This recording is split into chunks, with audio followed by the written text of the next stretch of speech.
trying to cover their rear ends, and we're not going to take it. I want you to know that we as House Democrats stand with you. Your struggle is our struggle. And we are going to hang there and get out and do the whole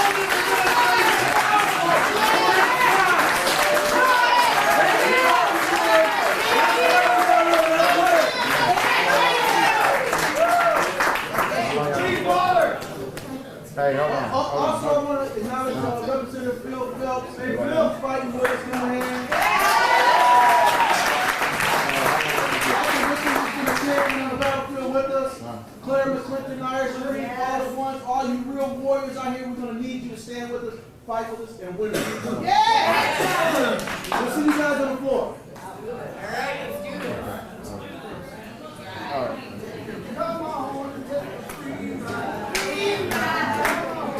Hey, we're going to have Bishop Jefferson say a couple words. The people's bishop. I'm just so excited to be a part of what we're doing. I'm so excited that we're coming together on one accord. Together we can win. Together we stand and fight. It had to start somewhere, but we're going to finish it. We're going to finish it together on the front line, fighting together. No man is an island and we can't do it by ourselves. And so we have to continue. We can't stop today. We can't stop next week. We can't stop until we have total and complete victory. We can't stop until we have total and complete victory. And that takes us working together, keep on making phone calls, keep on marching, keep on speaking out, keep on telling your neighbors, keep on telling your friends, keep on telling you. We all got to speak out. We all have a voice. That's one thing they can't take away from us. That's right. It's our voice. And so we're going to stand together and fight together, and we will win. Yeah! We will win. We will win. Also, I'm going to introduce another member of our team. This is Representative Stephanie James. Water accountability package. We have a package of laws that we're trying to present and get passed. So you should have sheets telling you what representatives and what committees there are in. You need to pay a visit or give a phone call to those individuals. Tell them to give us a hearing so we can make the bills that strengthen Michigan, so this crisis will never happen again in the state of Michigan. Stephanie? I just want to say I'm so glad that you're here. Hold on. Hey! Welcome to the Capitol. This is your Capitol. Yes, it is. And we really, really are so happy that you're here. We need to continue to fight for justice for all of Flint's families and families across the state of Michigan. I think we really need to tell all of our colleagues how important this petition really is and how it could happen in any community. So we need to make sure that we drive home the point that this affects children, this affects seniors, this affects every single family in Flint, and we need to prevent this from happening again in the future, in addition to resolving the issues in Flint. And people and water should be a human right. Come on. That is sort of the bottom line for all of us. We need to make sure that water, clean, safe, affordable, accessible water needs to be a human right here in the state of Michigan, so we're going to continue to work hard to try to make that happen. Where are those sheets at? Candace, I think that she passed a few of them. Did you get them out? Hey, we have Mr. John Gleason.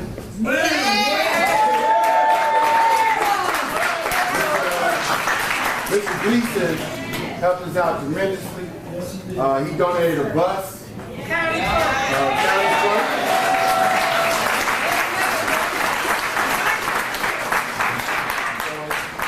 All right. I'd like a little quiet. I've got something to say. There haven't been enough casualties. This is a war. There hasn't been enough casualties. One person lost his office, the mayor. I want you to do your homework.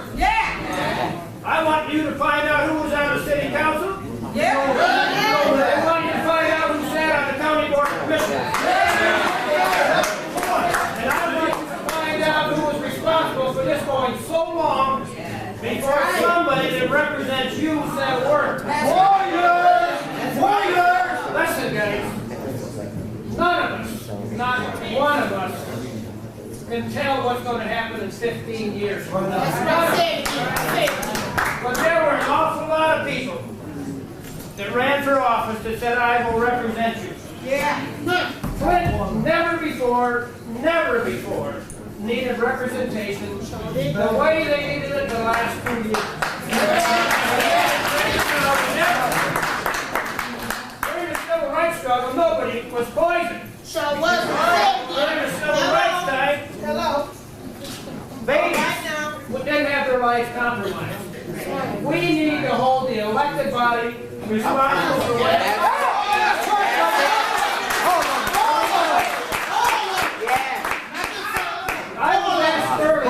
I was asked earlier by Emmeline why it was important that we bought the bus. Because we are not in this alone. That's The right. best way that we can come together is on a bus where we get to meet each other, we can talk about our common concerns. But you know, eventually you have to get off that bus. And you have to do something.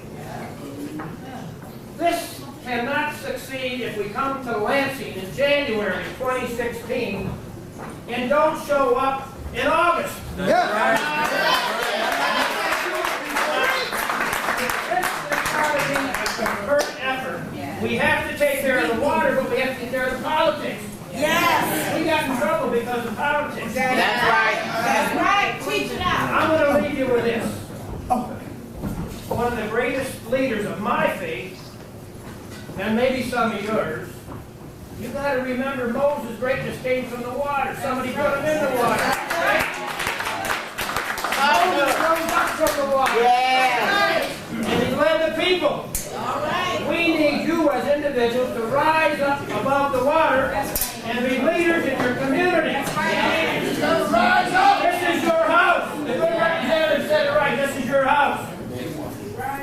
Our house has got to come together. Yes. Yes. But don't leave it here in Lansing. It's a nice bus ride. But who cares? We got to be ready in the cold of the winter, and we got to be ready in the heat of the summer. That's right. Get ready for August. Yeah. Get ready for August. Let's get out there and tell them we're not going to take it anymore. I ain't going to take it No more. anymore. I ain't gonna take it no more. I want you on your feet, and we're going to sing that song. We want them to hear it in the Capitol. Get on your feet, folks. All righty.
But their plan messed up when the water messed up. So they couldn't take Flint down. All right. What they plan on doing is giving us what we want without saying anything, and at the same time, they're going to take over all the other cities and circle back around to Flint. No, they're not. But what we have to look at, we have to be as one voice, not just in the city of Flint, but in the state of Michigan. If they take over Detroit, Inkster, Illinois, Benton Harbor, and all the rest of them, we won't have any reinforcements when they come back around us. So we have to stand up. The war, I'm a veteran, right? What we had to do, we had to flank them. We had to flank them. Hey, excuse me. We had to flank them. We had to come from each side. We can't just go at it one way. Flint cannot do this alone. We cannot do that alone. It's not about one person. It's not about me. It's not about just you. It's about us. When you hear I, run. It's we, baby. When you hear I, run. Because of the simple fact that I is a selfish definition of who they think they are. There is no I in team. I stand alone. It's not about what you've done. It's not about your organization. It's not just about that. It's about us. It's about everybody coming in doing things together. Everybody coming to the table, bringing what they have to the table. Everybody's ideas is important. Everybody's, not just one or two or few. Everybody. It's the masses that get things done here. But we have so many people that forget about the masses once they get what they want. They forget about us. We don't need people coming in with racial conversation. We have blacks and whites. Lead did not discriminate. I know you're right. TTHM didn't discriminate. This water did not discriminate. It's a have and have not. We don't have, so they don't care. All right. But today we're gonna make them care. And like I said before, we are not asking. We are demanding that they get fix our infrastructure and that they bring water in. And they fix us. So Pastor Bullock just called, and they'll be here in a second, and we're gonna march over there, and we have a message to deliver. Quincy Murphy, come here for a second. All right. Quincy. Come on, man, before they get here. Quincy Murphy has put in a recall petition. Okay.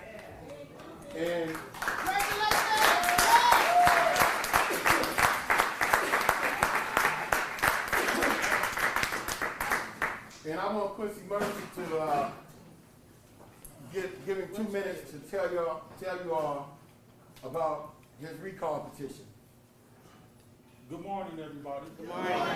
So, about 3 or 4 days ago, when Governor Snyder was here in Flint, and I've been following this for the last 3 or 4 years, or probably from the time that we came down here when they was trying to pass Public Act, is it 72, Public Act 4, from the time that we got petitions and got enough signatures to get on the ballot, and then he came up with another Public Act. So I said, when we can recall him, he can't change that right there.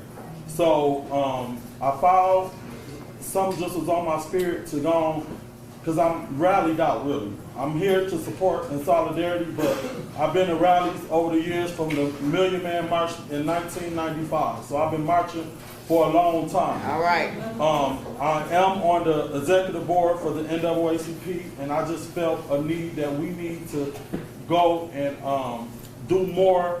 So the language that was filed, it says, I'm gonna try to remember what I wrote. I got it in my pocket, I'm gonna read it.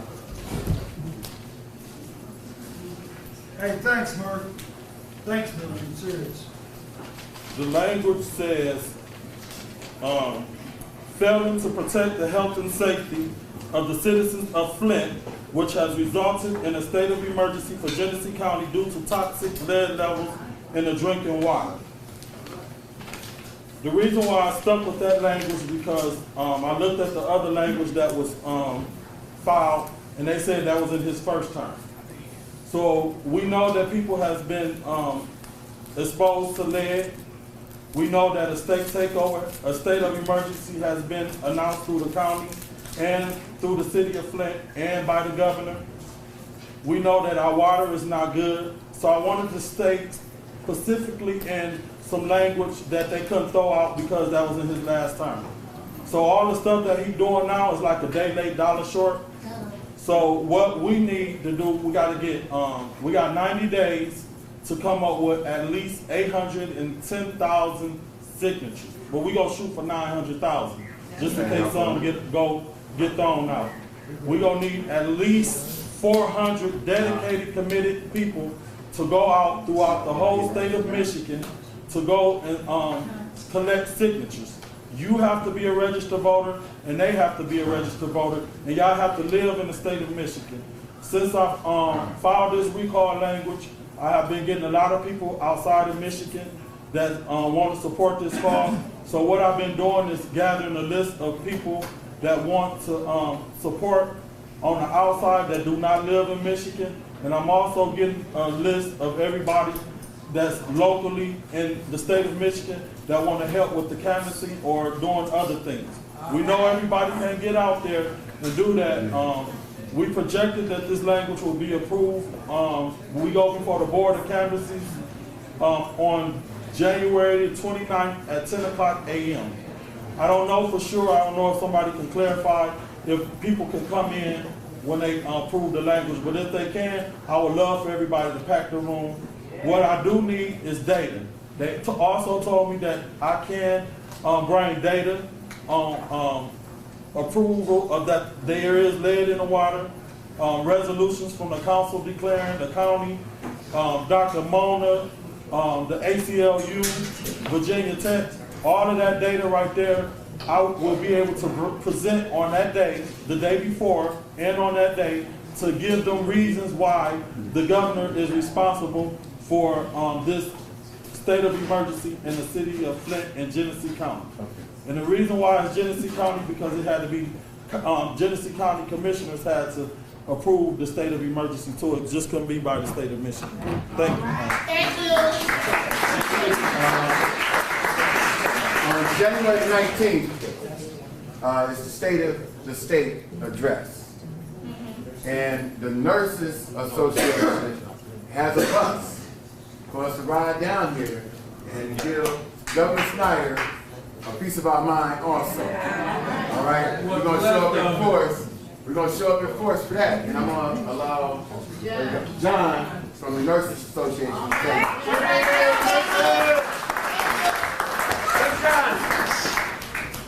Thank you. Nice hat. I know I'm in the wrong territory right now, but my name's John Armeligus. I'm a registered nurse. I am president of the Michigan Nurses Association. Our union has about 11,000 members and other healthcare professionals across our state. Our association views the poisoning of Flint as a public health crisis and a man-made public health crisis. That's when the financial manager appointed by the governor decided that money was more important than people. This disgrace would have never happened if local officials responsible to the citizens of Flint would have not been kicked out of office. Yes, sir. That's right. Access to clean drinking water is a basic human right. And clean water is essential to human health and human survival. Even now, after the city has switched the water supply, the public health crisis continues, and with the full public health effects still to be uncovered. We were recently hearing possibility that Legionnaire's pneumonia could be related to the water. It's not confirmed, but it's speculated. We are now beginning to hear, with the recent switch, damaged infrastructure continues to poison the innocent people of Flint. As registered nurses, we want more than just an apology and clean drinking water. Come on. Justice, right? The damage to human health must be adequately assessed and treated. Yes, sir. The focus thus far has been on the children of Flint, and that's understandable because of the developmental effects of lead poisoning that have lifetime effects for children. Don't forget the elder. Children do require immediate and long-term health intervention and support, but it's important to understand that the people of all ages lead poisoning can affect memory, bone density, reproductive health, as well as other illnesses. That's right. There's no such thing as a safe amount of lead poisoning for humans of any age. All right. In the aftermath of this crisis, every Flint resident deserves health care, support, and treatment from the government that has thus far failed us. That's right. That's right. Accountability must include a comprehensive and fully funded plan to restore the health of this poison city. The Michigan Nurses Association thanks the organizers of today's demonstration for providing the union an opportunity to discuss this crisis from a public health perspective. Yeah. We will stand shoulder to shoulder with the people of Flint.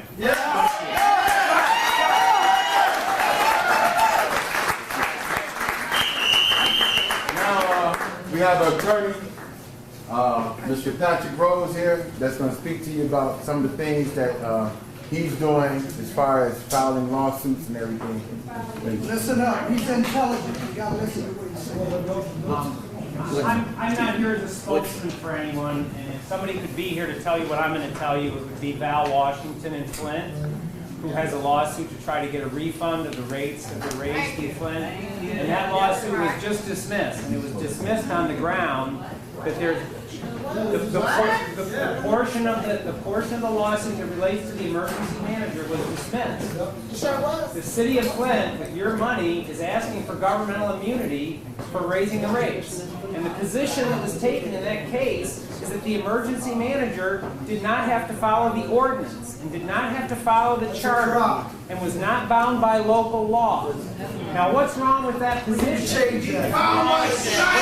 What's wrong with that position is that 3 judges of the Michigan Court of Appeals ruled in June in a published decision that's binding on the courts in Michigan that was not timely appealed to the Supreme Court that the emergency manager is not above the law. That's right. And that the emergency manager had a duty to follow the ordinance, and the ordinance said if you're going to raise the rates, you have to do it within a time frame, capped at 8%. You can't take the money and balance the budget on the backs of the citizens, and you can't use it to raise revenues. That's right.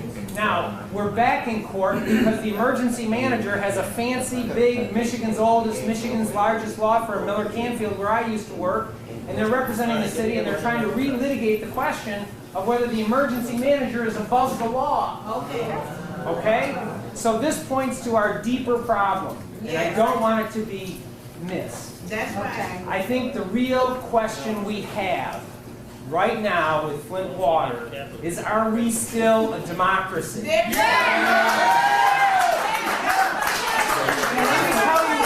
me tell you why I'm asking that question. I'm not asking that question lightly.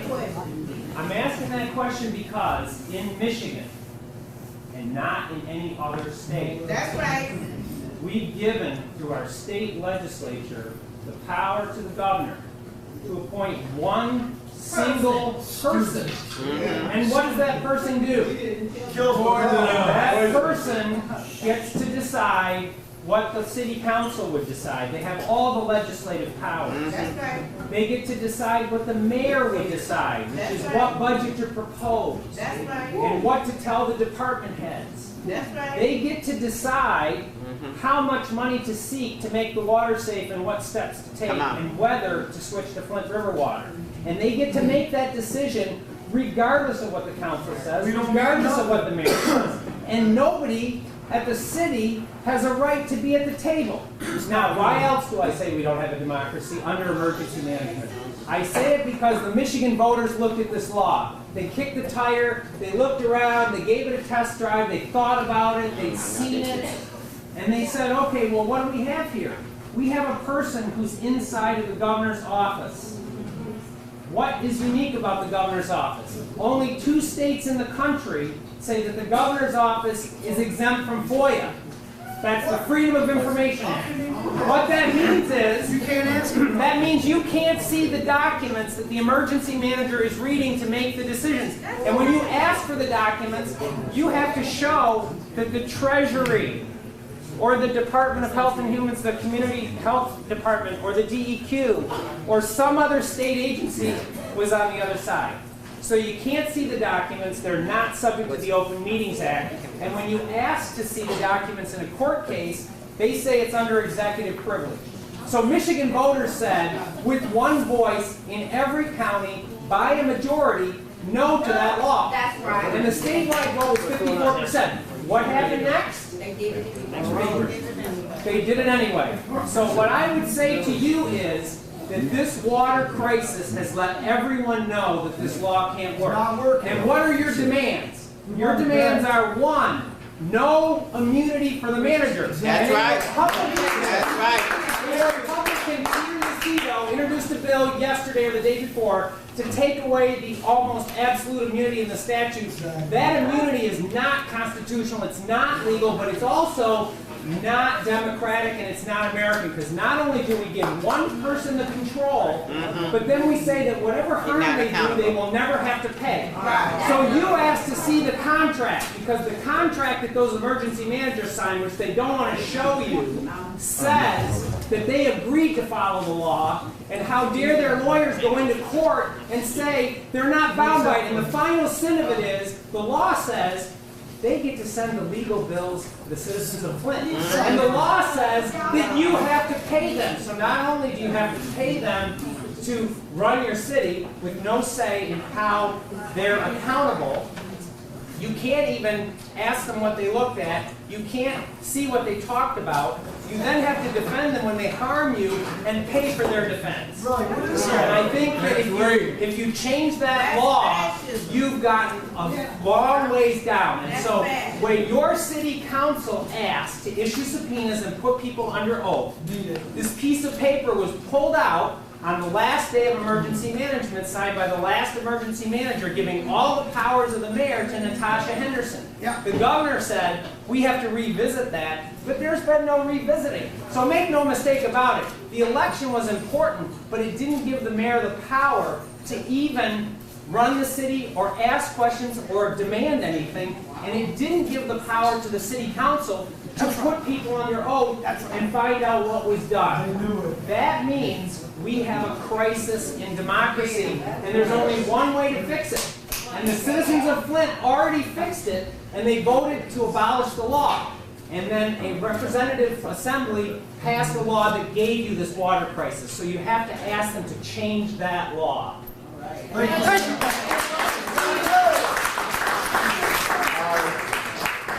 Now we have Ms. Tashelle Young. They have a class action lawsuit going on in the city of Flint. It's all yours. Hello, everybody. Just want to let you know, as Arthur Woodson said, we do have a class action lawsuit that we have filed in federal court. Our lawsuit is about the quality of the water, not the cost. We are suing for personal injury as well as for property damage. So if you have any type of physical issues or ailments that you believe resulted from the water, you can contact us to be considered to be part of the class action. And we're also looking at the property damage to your residences, your structures, your piping, if they had to be replaced. The values of your homes have decreased. So we are looking at all of those aspects. And as far as we're concerned, we stand with you. We're saying if there is no justice, there will be no peace. And that's why I'm here to protest with you, to attend the rally.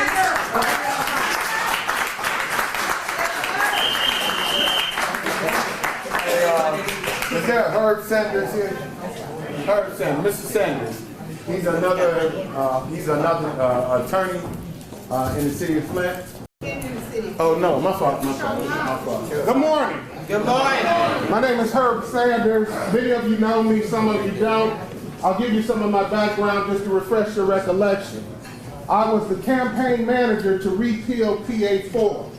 When we gathered hundreds of thousands of signatures and marched to the Secretary of State's office and plopped them on the desk, truckloads of signatures. I was the attorney when they challenged the font size of those signatures that went to the Supreme Court, stood before the Supreme Court, and argued that our signatures are good and PA4 should come off of the ballot. I am the attorney that after we took it off the ballot and they put PA 436 back on the ballot, that challenged the constitutionality of PA 436, and we're still fighting that fight today. So one of the things I want to do is bring you up to speed as to where that litigation is. To my knowledge, it is the only currently pending challenge to the constitutionality of emergency manager law. Just yesterday or day before, we got our briefing schedule as it relates to that litigation at the Sixth Circuit. Our brief as it relates to that litigation is due at the end of February. Come on. The brief of the defendants will be due at the end of March. So I anticipate sometime in April, May, we'll be having oral argument before the Sixth Circuit Court of Appeals as it relates to the constitutionality of PA 436, challenging it on constitutional grounds inclusive of, but not limited to, due process, challenging it as it relates to the Voting Rights Act, etc. So we need your continued support as it relates to that effort. We need you to show up when we go to court. Now, I've been to Flint on numerous occasions as it relates to the water crisis. And as I began to talk to people, even individuals who had called me and said, I want to retain you, I want you to sue. And I asked them a question. I said, have you been tested? And they said, no. I don't know what my lead level is as it relates to my blood level content. So what I'm doing, along with Reverend Bullock, Change Agent Consortium, Mothers Against Murdered Children, we are going to test people next Saturday. Flint Masonic Temple. Everyone should have one of these flyers from 10 a.m. to 2 p.m. Hopefully, we'll be able to test hundreds of people and let people know whether or not they have lead poisoning. However, as you are aware through the recent news reports, there's a whole lot of other stuff in that water that's causing problems. Now we have Legionnaire's disease. The testing that we will be doing will only test for lead. You need to go to the doctor if you've lived in Flint and have a full blood workup. You got to do it. They won't do it. If they won't do it, then I know doctors that will. We need to talk, okay? So hopefully I'll see you this Saturday. Come on out, get tested, bring your friends, bring your family, and we're in this fight.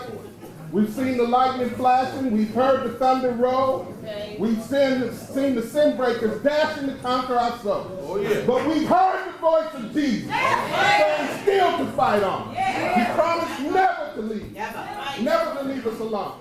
So keep up the fight.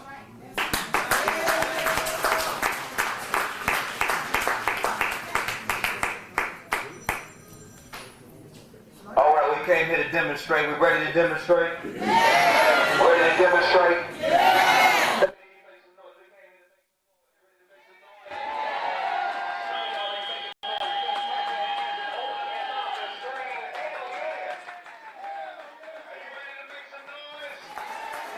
All right.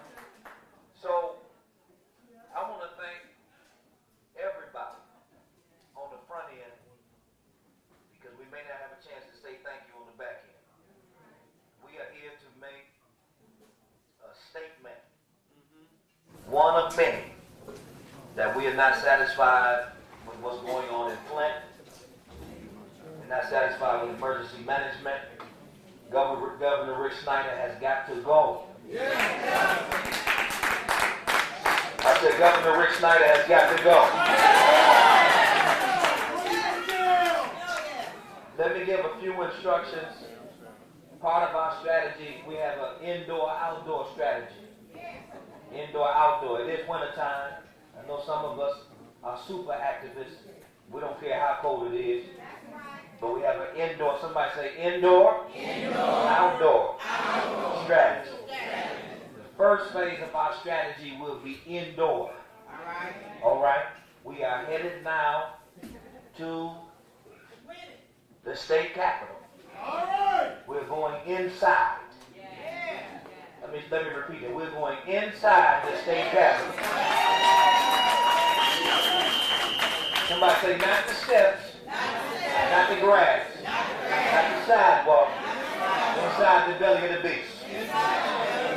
We're going where? Inside. We're going inside.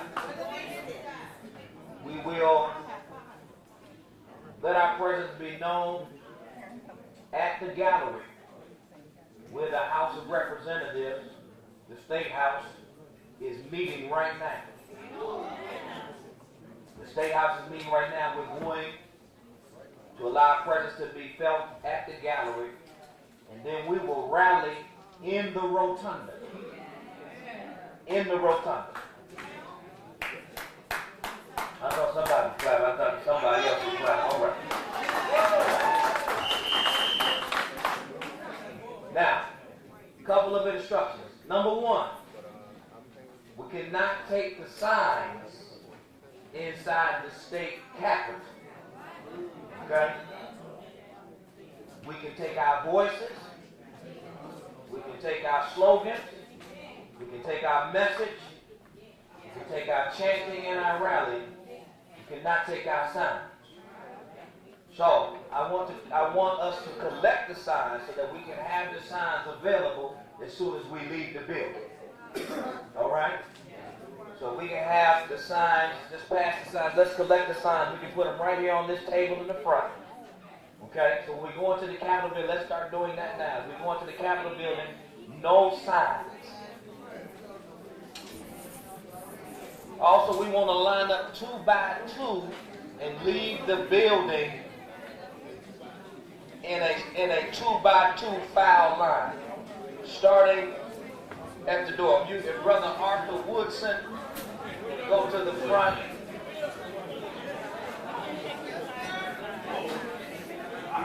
Bring the signs to the front. You can take that. That's not a sign. Great, we're going to leave that. Brother Arthur Woodson will go to the front.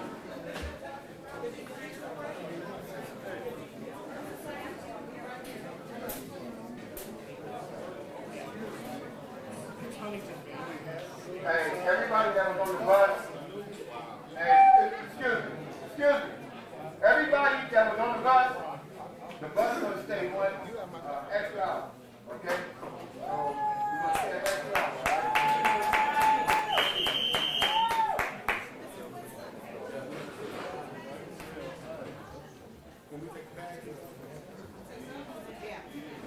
Only thing you can't take is signs. You take your bag, you take your cell phone, take your Dr. Pepper, you take your Flint water bottle, you can take on them. Just bring your sign. And we'll just hold them for you so that when we come out, you can get your sign back. And just bring your sign to the front. That's a match. You're fine with that. That's fine. Bring your sign to the front. With Brother Arthur Woodson. All right, then we'll start. That's fine. We want to start lining up 2 by 2. Brother Teferi Brent and the pastors could help facilitate the lining up. Don't stand around like you are not a leader. Don't look at me because I have a bullhorn. Get into action now. I need the pastors. I need Julius Austin. I need Arthur Woodson, other leaders to start getting the line lined up 2 by 2. You stay close to me with that. Okay.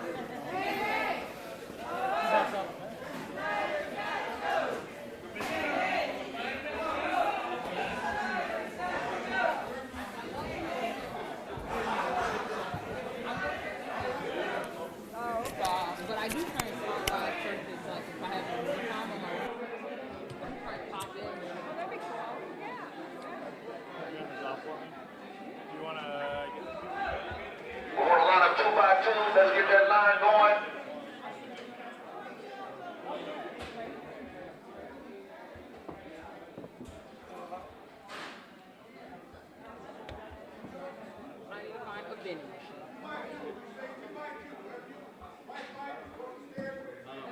I'm trying to take my wallet out of my bag.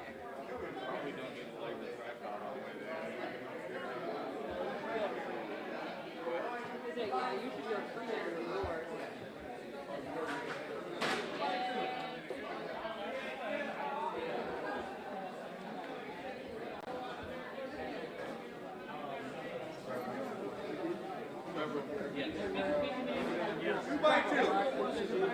Okay, 2 by 2. I'm here today to ask the state to appropriate money to help the citizens of Flint to deal with their health problems and the damage that's been done to their pipes. Ask them to dig up the pipes so that we can get clean water delivered to every citizen of Flint. Good to see you.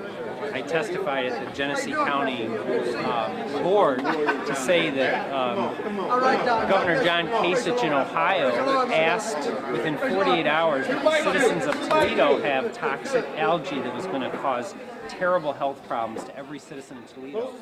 And he went to the legislature in Ohio and asked for bottled water to be distributed to every citizen, and within 72 hours they had that distributed. Not only that, they warned every citizen and they activated the emergency network so people would drink from the tap. And nothing like that happened in Flint. And if something like that happened in Flint, we wouldn't be in the position that we're in. Why do you think it hasn't happened in Flint?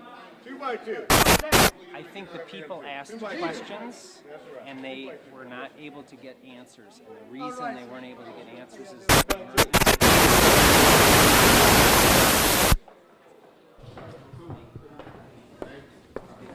he testified. There was no place to go. There was no city council hearing because the city council members were told to leave, to go home. They couldn't force him to answer questions, and they couldn't even know exactly why he was doing what he was doing.